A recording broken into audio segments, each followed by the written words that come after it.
पल पल न्यूज के न्यूज रूम से मैं हूं आपके साथ नदीम अकरम। पत्रकार दानिश सिद्दीकी को लेकर के अब सियासत भी गर्माती जा रही है, पर दानिश सिद्दीकी के बारे में आप लोगों को बता दूं, दानिश सिद्दीकी एक ऐसा नाम है जिसे आप पसंद करते हो या ना पसंद करते हो, पर उनके काम की तारीफ जो है दुनिया भर में अक्सर होती रही है।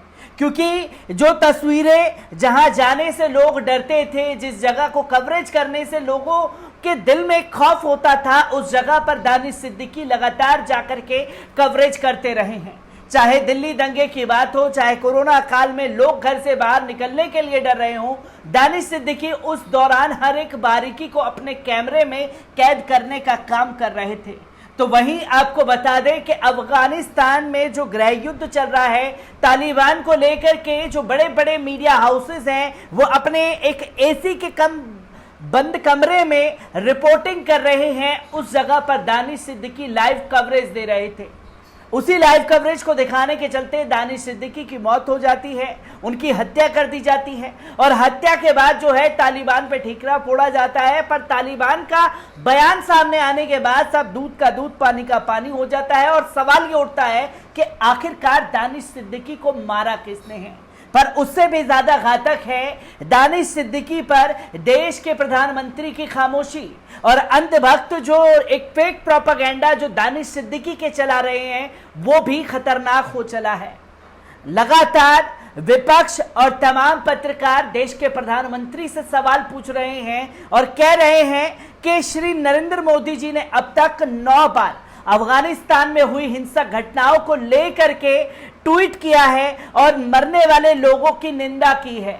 जो अफगानिस्तान में मारे गए हैं, 9 बार ट्वीट किया है दानिश सिद्दीकी के इंतकाल से पहले, पर अपने ही देश के पत्रकार के लिए दानिश सिद्दीकी के लिए प्रधानमंत्री श्रद्धांजलि नहीं देते हैं। तो ये चीजें भी दर्शाती हैं कि देश के प्रधानमंत्री की मानसिकता कितनी ओछी है और मुसलमानों से जो नफरत करने का सिलसिला है वो हमेशा समय समय पर जग जाहिर होता रहा है। क्योंकि 2019 का चुनाव जीतने के बाद देश के प्रधानमंत्री ने ये नारा दिया था, सबका साथ, सबका विकास और सबका विश्वास इस बार साथ में लेकर के चलेंगे। पर कैसा सबका विश्वास जीता जा रहा है, जहां दलितों के ऊपर जुल्म होता है तो कहते हैं कि दलित भाइयों को कुछ मत कहिए, मुझे सड़क पर पीट लीजिए। पर वहीं एक पत्रकार जो कि जिसने देश का नाम रोशन किया, उसका इंतकाल हो जाता है, उसके इंतकाल पर ट्वीट करना लाजमी नहीं समझते। हर कोई अब देश के प्रधानमंत्री को आड़े हाथ लेता हुआ नजर आ रहा है, जिस पर रविश कुमार ने जो फेक प्रोपेगेंडा दानिश सिद्दीकी पर चला रहे हैं, उनको भी फटकार लगाई है। क्या कुछ कहा है रविश कुमार ने, एक बार इस पर नजर डालते हैं। अफगानिस्तान में मारे गए भारतीय फोटो जर्नलिस्ट दानिश सिद्दीकी की मौत पर प्रोपेगेंडा कर रहे बीजेपी आईटी सेल को रविश कुमार ने जमकर फटकार लगाई है। रविश कुमार ने सोशल मीडिया पर टिप्पणी करते हुए लिखा कि तालिबान के हाथों दानिश सिद्दीकी की हत्या के बाद आईटी सेल भयंकर तरीके से सक्रिय है। उसे लगता है कि लोग मूर्ख हैं और जो भी वो फैलाएगा वो समझेंगे नहीं। इस तरह का भ्रम आईटी सेल पाला जा सकता है। कई मैसेज में देखा कि शमशान की तस्वीरें लेकर दानिश ने दुनिया भर में भारत की छवि को नुकसान पहुंचाया। शमशान से पत्रकारिता नहीं करनी चाहिए। रविश ने लिखा कि पहली बात कि शमशान से रिपोर्टिंग अकेले दानिश ने नहीं की है, कई चैनलों के पत्रकारों ने की है। अब यह अलग बात है कि तमाम तस्वीरों में दानिश की तस्वीर ने झूठ के पर्दे को उधेड़ करके रख दिया, तो इसमें दानिश की गलती नहीं थी, बल्कि उसकी योग्यता थी कि सारी तस्वीरें में आईटी सेल की सेना को दानिश की तस्वीर याद रही। तो एक तरह से आईटी सेल वाले दानिश के काम की तारीफ कर रहे हैं, लोहा मान रहे हैं। तो वहीं एनडीटीवी के पत्रकार ने लिखा कि शमशान से शानदार रिपोर्टिंग गुजराती भाषा के अखबारों ने की। सरकार अपनी ही जनता के मरने पर उसकी गिनती छिपा रही थी। आप भी मानोगे कि ये सही काम नहीं था। गुजरात समाचार, संदेश, सौराष्ट्र समाचार और दिव्या भास्कर ने शमशान से आंकड़े निकालकर सरकार की झूठी की धज्जियां उड़ा दी थी। दानिश ने दिल्ली से वही काम किया और दूसरे चैनलों के पत्रकारों ने भी रिपोर्टिंग की। उन्होंने बताया कि एक बात कही जा रही है कि बाहर के मुल्कों में शमशान की रिपोर्टिंग नहीं हुई, यह गलत है। पहली लहर के दौर में ट्रंप के न्यूयॉर्क की हालत खराब थी, इतने लोग मरे कि कब्रिस्तान कम पड़ गए। कब्रिस्तान में जगह की कमी और अंतिम संस्कार के लिए इंतजार कर रहे परिजनों को लेकर खूब रिपोर्टिंग हुई है। कुछ क्लिप लगा रहा हूं। न्यूयॉर्क में भी शवों की संख्या कम बताने को लेकर सवाल उठे। न्यूयॉर्क के प्रशासन ने इस गलती के लिए माफी मांगी और संख्या में सुधार किया। मैक्सिस पुरस्कार विजेता रविश कुमार ने कहा कि आप सभी सोशल मीडिया पर मदद मांग रहे थे क्योंकि आपके अपने तड़प कर मर रहे थे, तो क्या आप भारत को बदनाम कर रहे थे?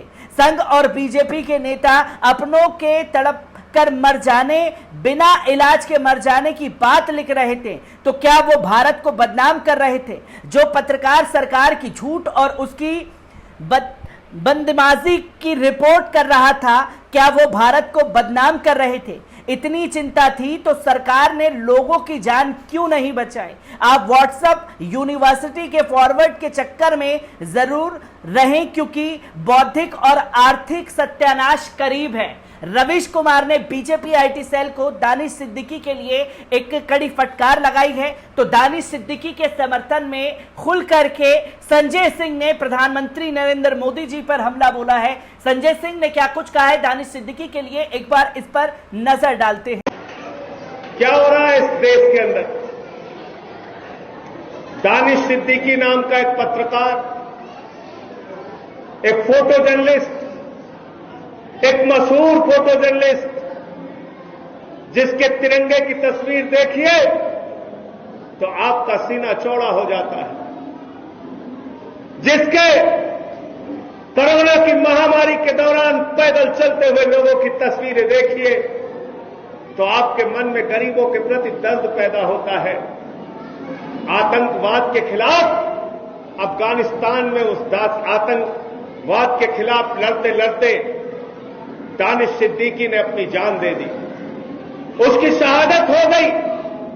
लेकिन मुझे अफसोस के साथ कहना पड़ रहा है, पूरी दुनिया के लोगों ने उसके लिए श्रद्धांजलि दी, पूरे दुनिया के पत्रकारों ने उसके लिए श्रद्धांजलि दी, लेकिन देश के प्रधानमंत्री नरेंद्र मोदी अपने एक देश के पत्रकार के लिए श्रद्धांजलि के दो शब्द नहीं बोल पाते। अफसोस है ऐसी ओछी और संवेदनहीन मानसिकता का प्रधानमंत्री हमारे देश में। अरे दानिश सिद्दीकी तो तालिबानी आतंकवाद का शिकार हुआ।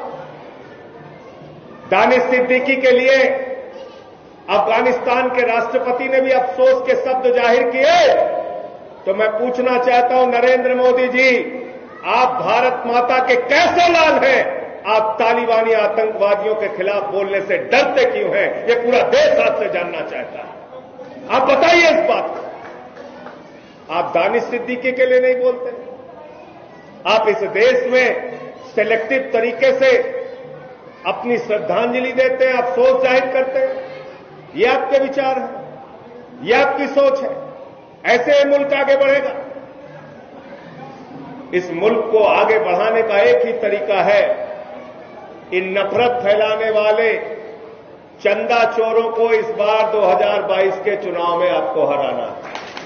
के साथ साथ आपको बता दें कि रविश कुमार ने दानिश सिद्दीकी को शहीद का दर्जा दिया है। और जब दानिश सिद्दीकी को लेकर के बीजेपी आईटी सेल का झूठ जारी है और देश के प्रधानमंत्री की चुप्पी जारी है, तो इस पर तमाम लोग मुखर होकर के देश के प्रधानमंत्री से एक सवाल पूछ रहे हैं कि आखिरकार दानिश सिद्दीकी पर यह दोगला रवैया क्यों।